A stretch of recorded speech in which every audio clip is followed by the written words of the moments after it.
Tenth class आज हम start करने वाले हैं सिमिलर ट्रायंगल्स।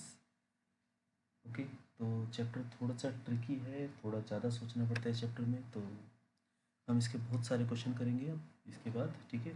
इसमें जो बेसिक कॉन्सेप्ट्स है उनकी बातें करते हैं आज।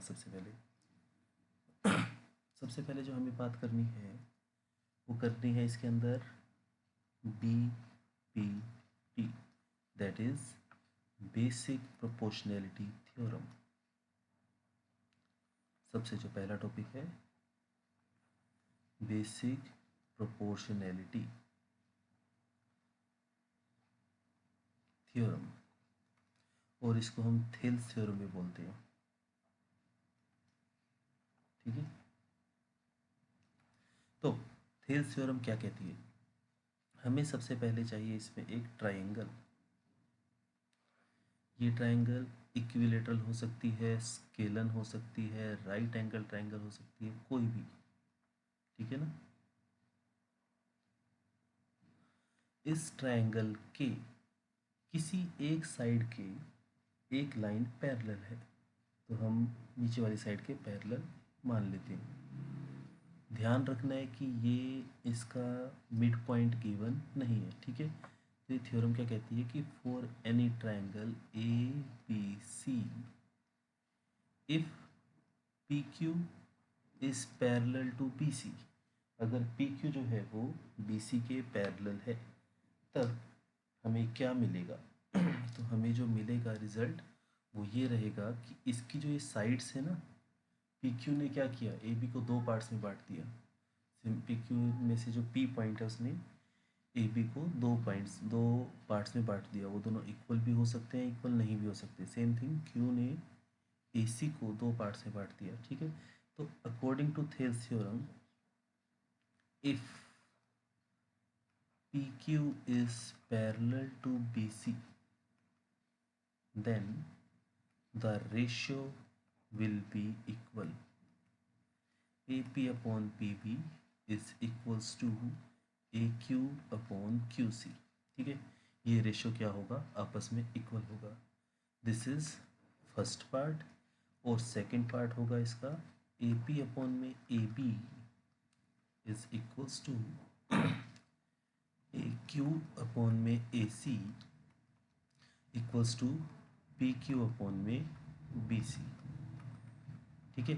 ये दो इम्पोर्टेंट रिजल्ट हैं बेसिक प्रोपोर्शनैलिटी थ्योरम के, और इसका वाइस वर्सा भी सही होगा। यानी कि अगर रेशियो इक्वल है तो लाइंस पैरेलल होंगी, लाइंस पैरेलल है तो रेशियो इक्वल होगा, ठीक है। तो ये थी आपकी बेसिक प्रोपोर्शनैलिटी थ्योरम। हम चाहें तो इसका प्रूफ भी कर सकते हैं। इसको प्रूफ करना ज़्यादा मुश्किल काम नहीं है। तो इसका प्रूफ देखिए, सबसे पहले हम क्या करेंगे, सबसे पहले हम इसको ज्वाइन करेंगे पीसी को, पीसी को ज्वाइन करते हैं और बी क्यू को ज्वाइन करते हैं, ठीक है। उसके बाद हम क्यू से एक परपेंडिकुलर लाइन ड्रॉ करते हैं ए बी पर, परपेंडिकुलर, और पी से भी एक लाइन परपेंडिकुलर ड्रॉ करते हैं ए सी पर, ठीक है। तो ये जो दो लाइंस हैं पी क्यू, ये परपेंडिकुलर है। जो हमने पी से पॉइंट डाला, हम इसको नाम दे देते हैं ए बी सी हो चुका है, पी क्यू हो चुका है, आर एंड एस, ठीक है। एक बार आर एंड एस नाम दे देते हैं। तो इसका प्रूफ देखिए, सिंपल सा, area of triangle A P Q can be written as half into base A P into height, A P की हाइट है क्यू आर, ठीक है। देखिए इसको, हमारे पास ये थी ट्रायंगल, ट्रायंगल हमने कौन सी ली है, ए पी क्यू। इस ट्रायंगल के अंदर बेस क्या होगा, ये ए पी बेस होगा, और हाइट हो जाएगी ये आर क्यू, ठीक है। तो हमने इसको पुट कर दिया।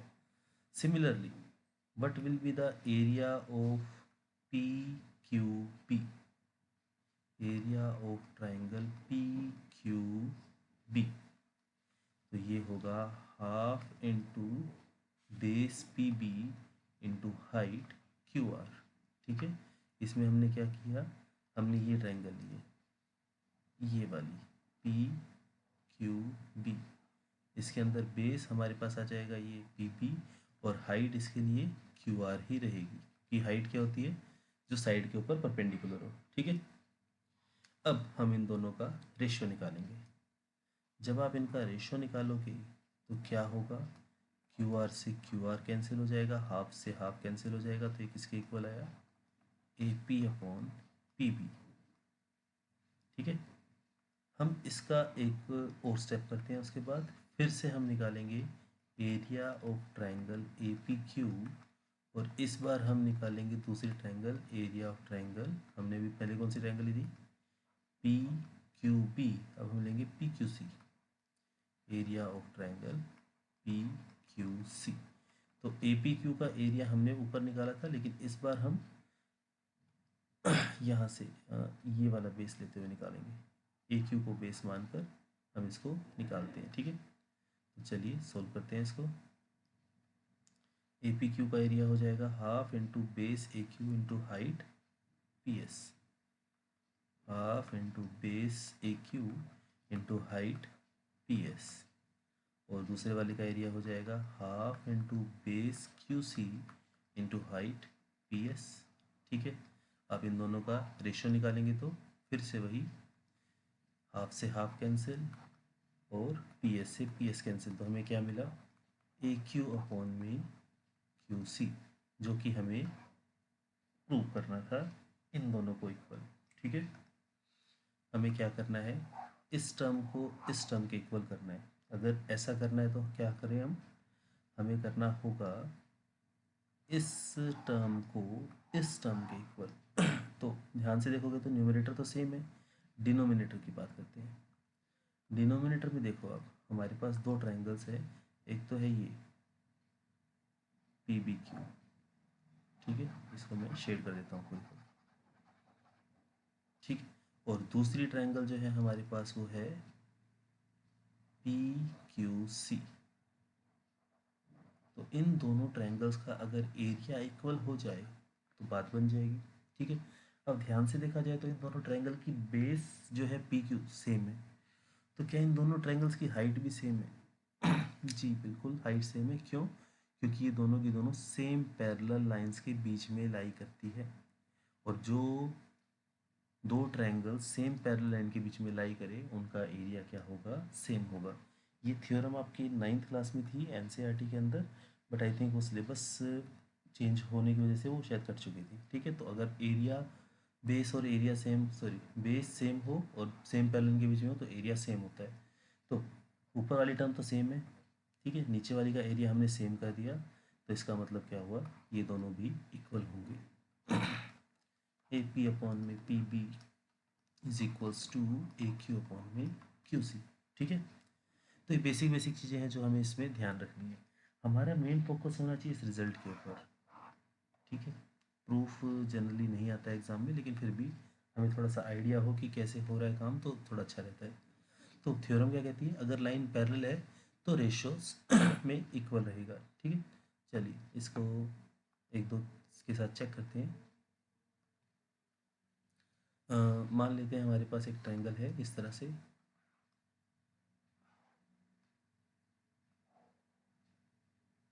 ठीक है, और एक पैरेलल लाइन इस तरह से जा रही है। ठीक है, तो अब मुझे बताइए कि this is A B C M N. हमें गिवन है कि जो एम एन है वो ए बी के पैरेलल है, तो बताओ बी पी टी से कौन सी वैल्यू किसके इक्वल होगी। ठीक है, सोचो, आंसर लिखो और मैच करना। पोज करना 1 मिनट के लिए स्क्रीन। चलिए, तो एम एन जो है ए बी के पैरेलल है, इसका मतलब ये वाला जो पार्ट है इन दोनों का रेशो और इन दोनों का रेशो इक्वल होगा। आई होप आपका यही आंसर है। C M upon M B is equals to C N upon A N या N A.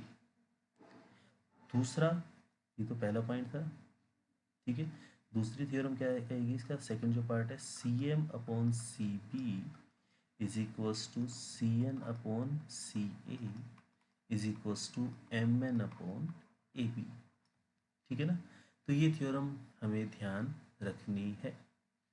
Is this okay? ठीक है। अब हम बढ़ते हैं सिमिलर ट्राइंगल्स की तरफ, कि हमारे पास दो ट्राइंगल्स हैं,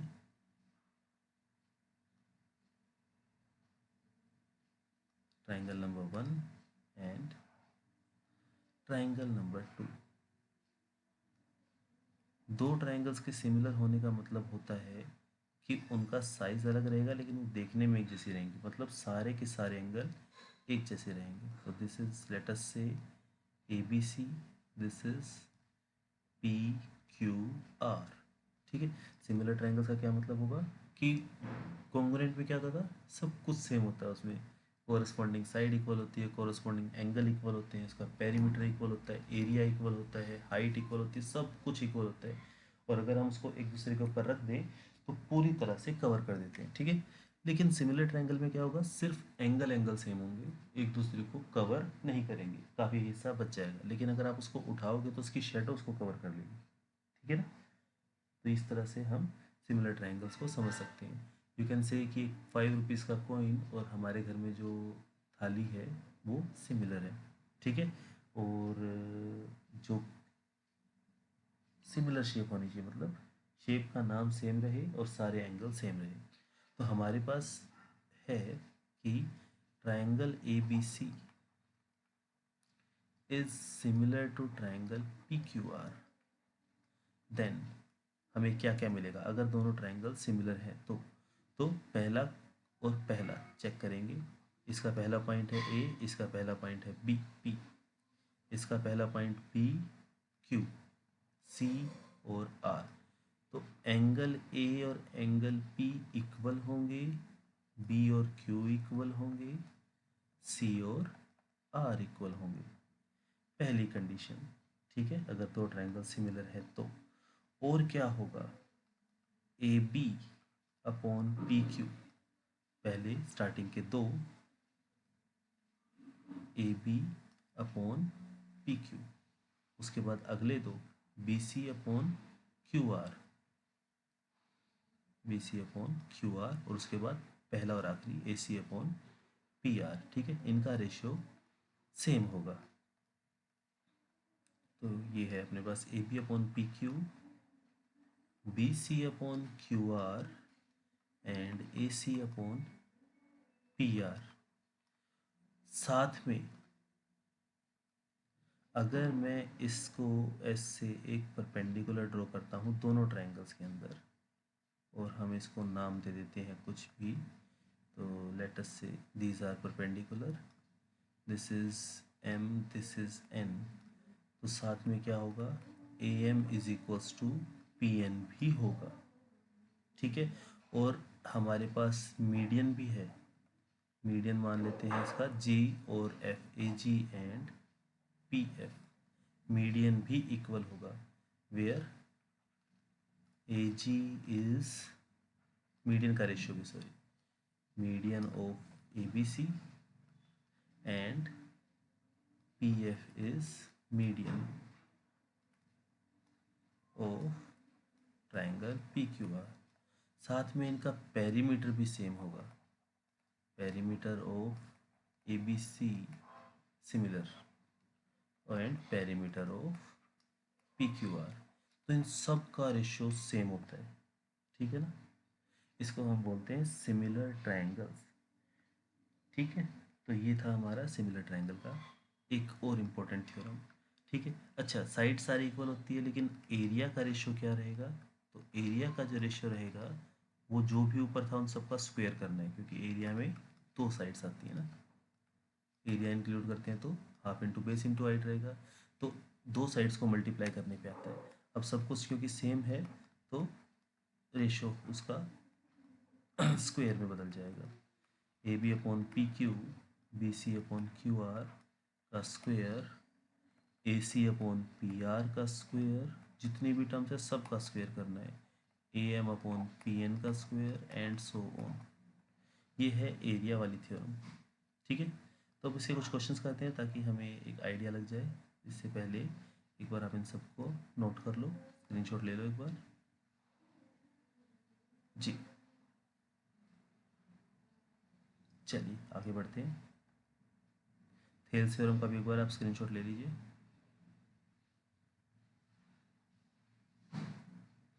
ओके, अब हमें क्वेश्चंस करने हैं।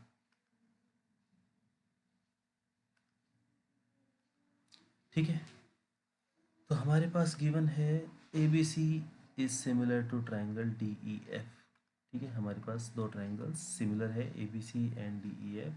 ए बी की वैल्यू दे रखी है, डी एफ की दे रखी है, डी ई की दे रखी है, आपको ए सी की लेंथ निकालनी है। तो स्टार्ट करते हैं। हमारे पास है ट्राइंगल ए बी सी और एक ट्राइंगल है डी ई एफ, और दोनों की दोनों सिमिलर है। सिमिलर है तो इसका मतलब इस this upon this, this upon this and this upon this equal होना चाहिए।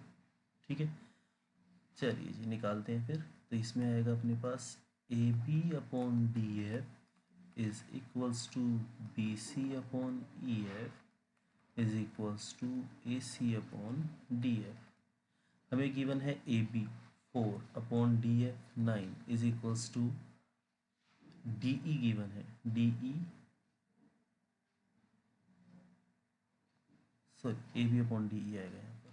हाँ, तो ये आएगा हमारा 4/12, 4/12 इज इक्वल्स टू ए सी हमें निकालना है, डिवाइडेड बाई डी एफ की वैल्यू 9 है। सिंपल क्रॉस मल्टीप्लाई और आप इसका आंसर निकाल लेंगे। यहाँ पर आएगा हमारे पास 1/3, 9 उधर जाएगा तो कट जाएगा, ए सी की वैल्यू आएगी 3। हालांकि इन्होंने सेंटीमीटर मीटर मेंशन नहीं किया हुआ तो हमें वो लिखने की ज़रूरत नहीं है। ठीक है, इस तरह से आपको क्वेश्चंस करने हैं। एक और है अपने पास, सेम फिर से वही रेशो लगाइए। रेशो मैंने ऊपर लिख दिया है, ट्रायंगल्स के नाम सेम है तो प्रॉब्लम नहीं आएगी। ए सी अपॉन डी एफ अपने को दे रखा है, ए बी की वैल्यू है 10 अपॉन डी ई हमें निकालना है, इज इक्वल्स टू ए सी है 8, डी एफ है 16। तो यहाँ से क्रॉस मल्टीप्लाई करेंगे तो आप कितना आएगा, डी ई की वैल्यू आ जाएगी 20। Quite simple. ठीक है, अगले ट्राइंगल के अंदर फिर वही क्वेश्चन। तो ए बी गिवन है, बी सी और ए सी, ए बी बी सी ए सी तीनों गिवन है। तो 8 अपॉन डी ई की वैल्यू भी गिवन है 8/16 is equals to B C 12 upon E F is equals to A C 6 upon D F. Find the perimeter. Perimeter क्या होगा, triangle A B C का perimeter upon triangle D E F का perimeter, ये भी होगा। तो इन सब की हमें ज़रूरत ही नहीं पड़ेगी। 8/16 कितना होगा, 1/2। और ए बी सी का पेरीमीटर कितना होगा, पेरीमीटर क्या होता है, तीनों साइड का सम। तो 12 और 8 20 और 6 26, 26 अपॉन पी। तो हमारे पास जो आया वो आया 1/2 इज इक्वल्स टू 26 अपॉन में पी। क्रॉस मल्टीप्लाई करेंगे तो perimeter of D E F आ जाएगा हमारे पास 52। ठीक है, तो ये आपका आंसर था। ठीक है, आगे करते हैं। ट्राइंगल ए बी सी और D E F, A B A C. अब हमें लेंथ निकालनी है, पेरीमीटर दे रखा है। तो ए बी आएगा 8 upon D E, B C is 12 upon E F, 6 upon D F is equals to perimeter of A B C. इन सबको ऐड करेंगे तो 26 अपॉन डी ई एफ का पेरीमीटर है 13। तो हमारे पास रेशियो आना चाहिए 2/1। ई एफ की लेंथ पूछिए, तो ऊपर वाला 2 नीचे वाला 1, ई एफ की वैल्यू आ जाएगी 6। ठीक है, अदरवाइज आप इसको ऐसे कर लीजिए, 12 upon E F is equals to 2/1। कर लो क्रॉस मल्टीप्लाई, सेम आंसर आएगा। ठीक है, next question number 265। Triangles are similar, measurement of angle A 78, measurement of angle D. तो ए वाला डी के इक्वल होगा तो एंगल डी भी कितना आ जाएगा, 78। बस जरूरत ही नहीं आगे करने की, क्वाइट सिंपल क्वेश्चंस। उसके बाद है अपने पास आगे, ट्राइंगल सिमिलर है, मेजरमेंट ऑफ एंगल डी इतना है, ई इतना है। तो डी किसके इक्वल होगा, ए के इक्वल होगा। ई किसके इक्वल होगा, बी के इक्वल होगा। और एफ किसके इक्वल होगा, सी के इक्वल होगा। ठीक है ना। तो अगर हम एंगल एफ निकाल देंगे तो सी भी निकल जाएगा। तो हमें पता है कि तीनों एंगल्स का सम 180 होता है। ठीक है, तो यहाँ से एंगल एफ की वैल्यू कितनी आई, 180 माइनस 31 माइनस 88, और यही वैल्यू एंगल सी की होगी। You can subtract this and you will get your answer. इस तरह से आपको ये सारे क्वेश्चंस करने हैं। Next question, in triangle S H E the midpoint of SH is Y and the midpoint of EH, sorry, R is the midpoint of SH and Y is the midpoint of EH। R midpoint दे रखा है, तो इसका मतलब ये length अगर 1 है तो ये भी 1 होगी, 2 है तो 2 होगी, 3 है तो 3 होगी, 1 मान लेते हैं, सबसे इजी नंबर यही रहता है। ठीक है, अच्छा, अगर HR की वैल्यू 1 है तो HS की वैल्यू कितनी हो जाएगी, ये पूरा 2, ये पूरा 2। अब क्योंकि ये दोनों मिड पॉइंट है तो इनको ज्वाइन, इसका रेशो क्या आएगा हमारे पास, 1/1 आएगा, और साइड का रेशो इक्वल हो तो इसका मतलब लाइन पैरेलल होती है, तो आर वाई जो है वो पैरेलल रहेगा किसके, एस ई के। ठीक है ना। By this information we can say कि R Y is parallel to S E.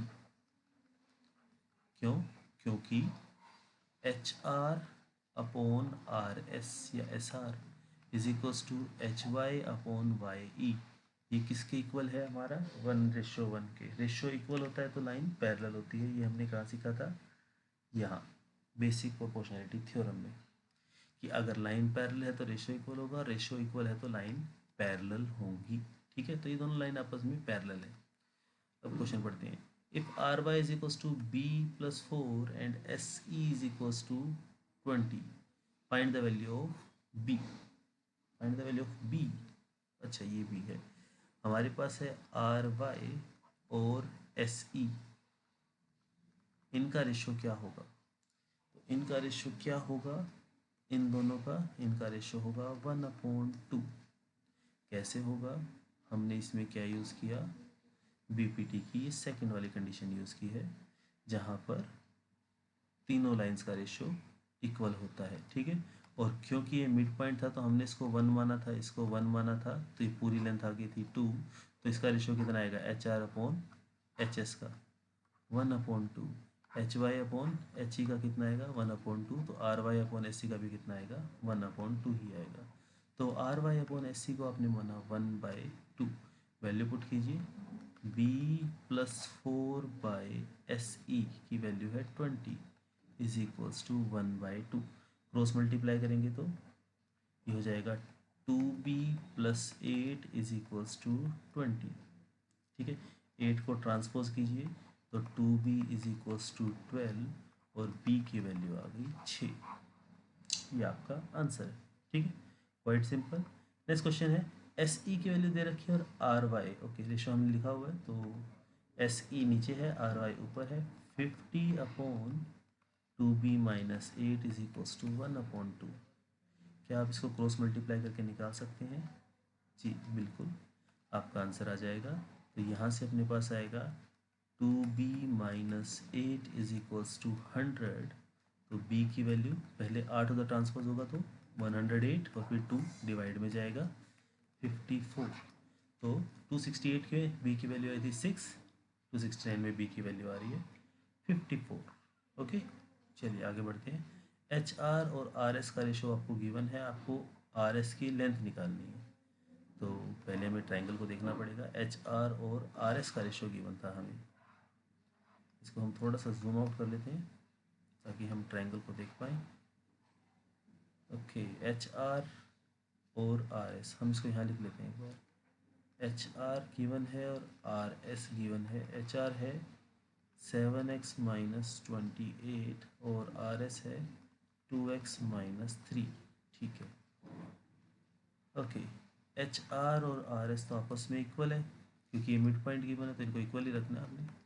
7x minus 28 is equals to 2x minus 3, 28 को उधर 2x को इधर, तो ये बना 5x इज इक्वल्स टू 28 में से 3 माइनस करेंगे तो 25, तो x की वैल्यू कितनी आ गई, 5 आ गई। ठीक है, लेकिन शायद उन्होंने हाँ आर एस की वैल्यू पूछी है, तो आर एस की वैल्यू कितनी आएगी, हम यहाँ पर एक्स की जगह 5 रखेंगे तो 10 - 3 7 आ जाएगी। ठीक है, तो ये आपका आंसर था।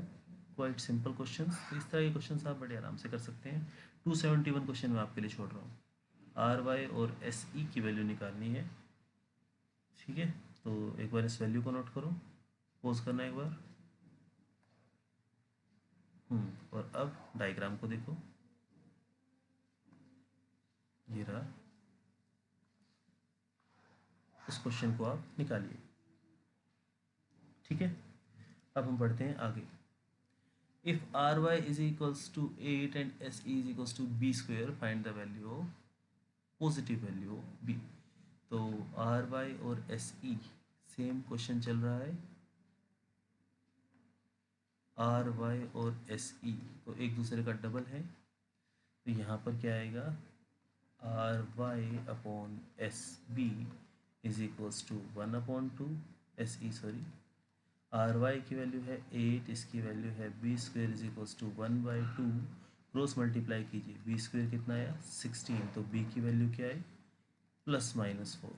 अंडर रूट करते हैं, दो वैल्यूज आती हैं, तो बी की इन्होंने पॉजिटिव वैल्यू कहा है, तो बी इज +4। ठीक है, next question, R Y and S E same question, फिर से बस वैल्यूज अलग। तो इसमें क्या होगा, b + 24/b² is equals to 1/2। कीजिए cross multiply, b² is equals to 2b + 48। Transpose करेंगे, b² - 2b - 48 is equals to 0। तो ये क्या बन गई, क्वाड्रेटिक। ठीक है, तो आप इसको चाहो तो सिंपल फैक्टराइजेशन भी कर सकते हो। इसके फैक्टर साथ साथ दिख रहे हैं, 8 और 6, 8 माइनस का 8 प्लस का 6, मल्टीप्लाई करेंगे तो 48 आएगा, ऐड करेंगे तो -2 आएगा। तो आंसर है आपके पास b - 8 एंड b + 6। इन्होंने कहा है b की पॉजिटिव वैल्यू बतानी है, तो b - 8 इज इक्वल्स टू 0, तो b की वैल्यू पॉजिटिव आ जाएगी 8। ठीक है, ये था आपका क्वेश्चन। आगे बढ़ते हैं। If R Y and S E B4, अच्छा अब क्या पावर B4 है, कोई बात नहीं, 128 बाई में B4 इज इक्वल्स टू क्या होगा 1/2। क्रॉस मल्टीप्लाई कीजिए, B4 256। अब 256 16 का स्क्वायर होता है, तो B² की वैल्यू तो आ गई 16 और B की वैल्यू आ गई 4।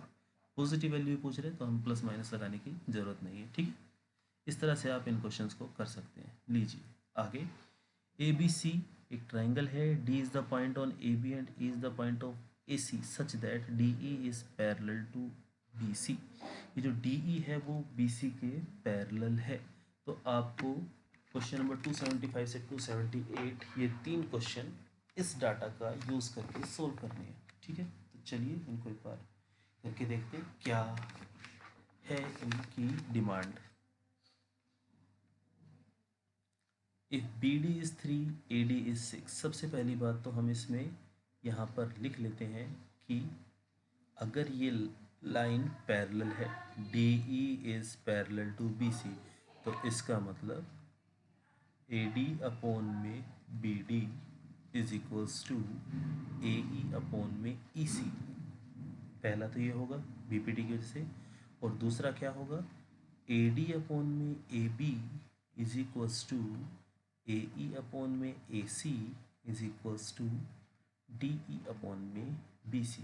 कौन सी थ्योरम लगाई हमने, बी पी टी। ठीक है, तो ये हमारा जो है कंडीशन है इसके अंदर। इस कंडीशन को हमें यूज़ करना है आंसर निकालने के लिए। ठीक है, चलिए सॉल्व करते हैं फिर। बी डी गिवन है, ए डी गिवन है, डी ई गिवन है, बी सी निकालना है। तो बी सी निकालना है तो हमें ये इक्वेशन यूज़ करनी पड़ेगी, B D upon A D. अच्छा, बी डी गिवन है 3, ए डी गिवन है 6, तो ए बी आ जाएगा 9। तो ए डी आएगा 6 अपॉन में ए बी की वैल्यू आएगी 9 is equals to D E की वैल्यू है 8 अपॉन में बी सी हमें निकालना है। ठीक है, तो ये आया यहाँ पे 2 के टेबल पे कट रहा है, 2 3, इसको ट्रांसपोज करेंगे तो b की वैल्यू आ जाएगी, सॉरी बी सी की वैल्यू आ जाएगी 12। ठीक है, quite simple question. Next question है अपने पास, if B D is 7, A D is 7। B D भी 7 है, ए डी भी 7 है, और बी सी की वैल्यू निकालनी है अपने को। इस बार बी सी की वैल्यू निकालनी है तो फिर वही इक्वेशन यूज़ करेंगे। ए डी की वैल्यू 7 अपॉन ए बी की वैल्यू क्या आएगी, ए बी आएगा इन दोनों को ऐड करके 14 is equals to 8 upon B C. तो हमें दिख रहा है 7 टू ज़ा 14, तो ये 8 टू ज़ा 16 होना चाहिए, बी सी की वैल्यू 16 आ जाएगी। ठीक है, next A D A E given है, ए बी 9 है, ए सी की लेंथ निकालनी। अब अगर आपको A B sorry A D given है, ए ई गिवन है, तो आप ये वाला पार्ट लगाकर इसका आंसर निकाल सकते हैं। ठीक है, तो इन दोनों का आपको ध्यान रखना है, उसके बाद आप सभी क्वेश्चंस को आराम से कर पाएंगे। तो ये दो क्वेश्चंस एक बार आप खुद ट्राई कीजिए। सबसे पहले तो एक बार आप इस डायग्राम को इसको नोट कर लीजिए।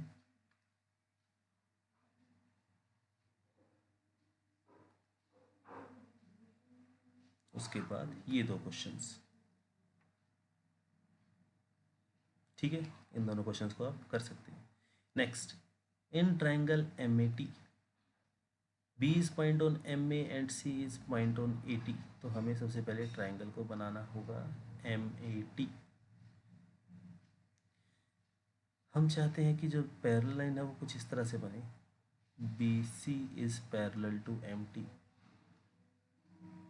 तो ट्राइंगल थी हमारे पास एम ए टी, ठीक है, और हमें गिवन है B C is parallel to M T. ठीक है, तो लगाओ इसमें थेल्स थ्योरम। तो मैं आपको डाटा लिख देता हूँ, क्वेश्चंस आप खुद ट्राई करेंगे इसके। ठीक है, जो हमारी थ्योरम है, थ्योरम क्या कहती है, A B upon B M is equals to A C upon C T. This is first theorem. Second theorem क्या कहती है, A B upon A M is equals to A C upon A T and equals to B C upon M T. ठीक है, तो ये दो results इसमें आपको यूज़ करने हैं और ये सारे के सारे क्वेश्चंस इसी के ऊपर बेस्ड हैं। तो चारों के चारों क्वेश्चन एक बार आप ट्राई कीजिए, स्क्रीन को पॉज करो, इन चारों क्वेश्चंस को ट्राई करो।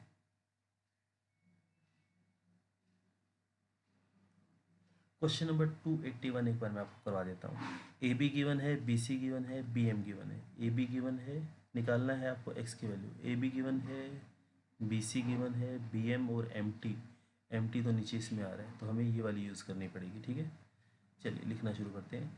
ए बी कितना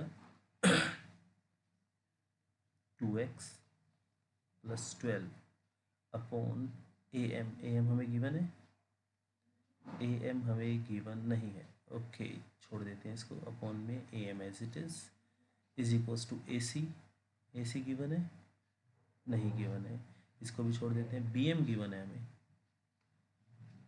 हाँ अगर हमें बी एम गिवन है तो क्या हम ए एम निकाल सकते हैं, answer is yes, A M is A B plus B M. तो ए बी है अपने पास 2x plus 12 plus B M आएगा 27 is equals to B C 8 upon M T 70। ठीक है, तो आपको इसको अब क्रॉस मल्टीप्लाई करके सॉल्व करना है। तो आई डोंट थिंक कि अब इसमें कोई भी प्रॉब्लम आएगी क्वेश्चन में, तो you can try this questions. ठीक, the main thing is concept. Concept आने के बाद ये क्वेश्चन बहुत ही ईजी लगते हैं। ठीक है, तो आप इन क्वेश्चंस को ट्राई कीजिए और नेक्स्ट वीडियो में हम इसके कुछ और अच्छे अच्छे क्वेश्चंस करते हैं। ठीक है, ओके, थैंक यू।